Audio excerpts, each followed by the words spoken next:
I'm sitting here shaking, on the verge of a panic attack, so I'll try and write this. I'm a country girl.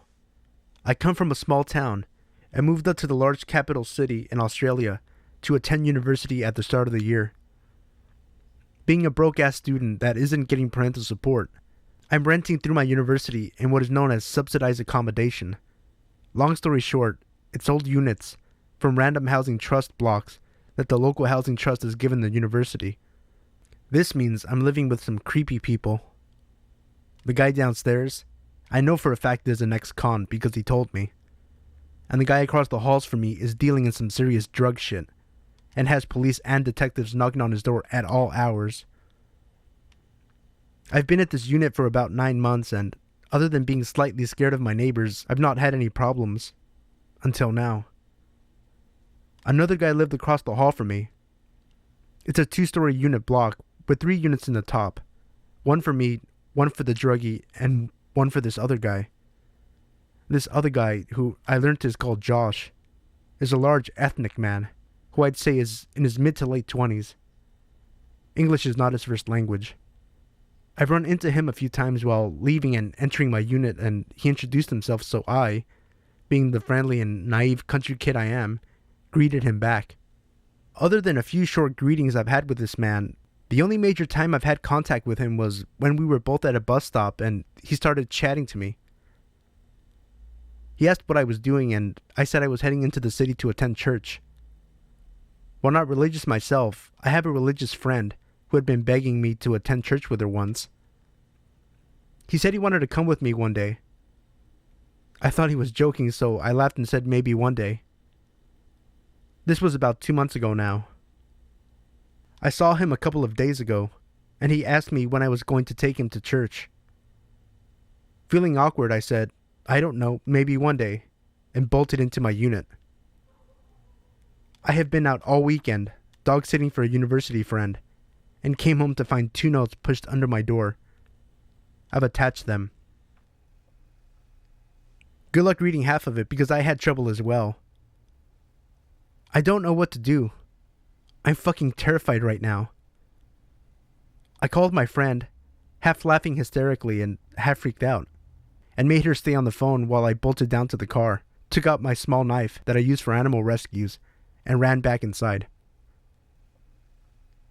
I can't ring my mother because she would freak out and drop everything to make the 5-hour drive up to where I live, and she can't do that right now. She's working 5 days a week and looking after my terminally ill grandfather, and any other adults who I ring will straight away contact my mother. My friend urged me to go to the police, but while the letters are creepy as all hell, aren't actually threatening. Would the police do anything? How about it? Why don't you join me on this terrifying adventure on how to deal with a creeper? Update number 1. I talked to the police last night, who said, just tell him to stop next time you see him. If he doesn't, come back. I went to my university accommodation team who said they could move me out immediately, and I refused because I only have 4 weeks until I'm meant to move out anyway. I don't want to move out for 4 weeks and then move again. It seems like a huge pain in the ass. I've booked a meeting for Wednesday morning with an accommodation officer to file an official report. Update number 2. I've talked to my accommodation officers and student welfare officers. I applied for some rental properties yesterday, so I just have to wait to see what happens with that. I should know by Friday. If not much is happening by then, I'm probably going to move out and be living with a friend and her parents until I find a rental.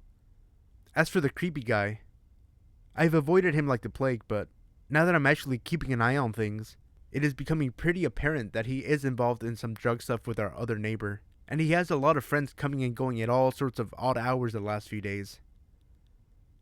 He also likes to peek out of his door once I enter my unit if he's home. I know because I watch him through my peephole. I feel like the creeper now. My nerves are pretty shot, but I'm just going to buckle down and bear it for a few more days.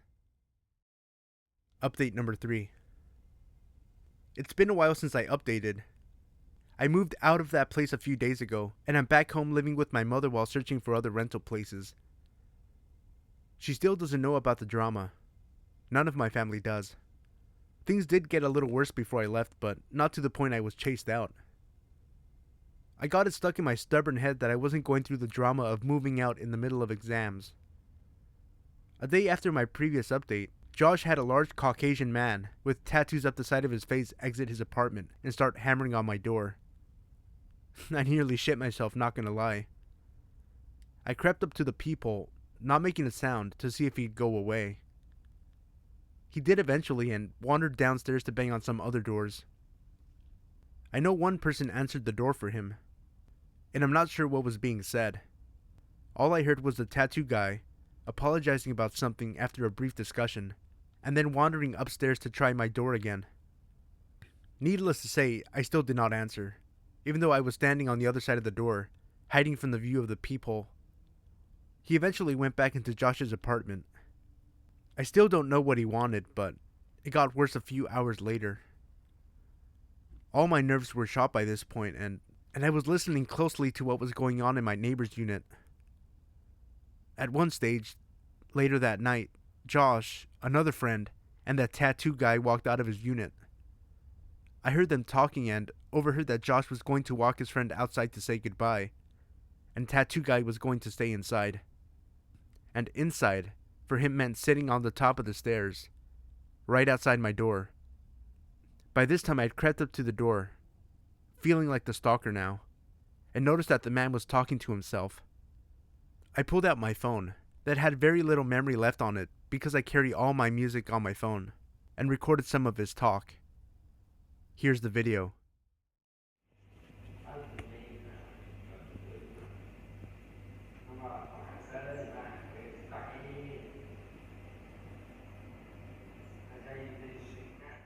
From what I can make out, he says something about fucking Saturday, man.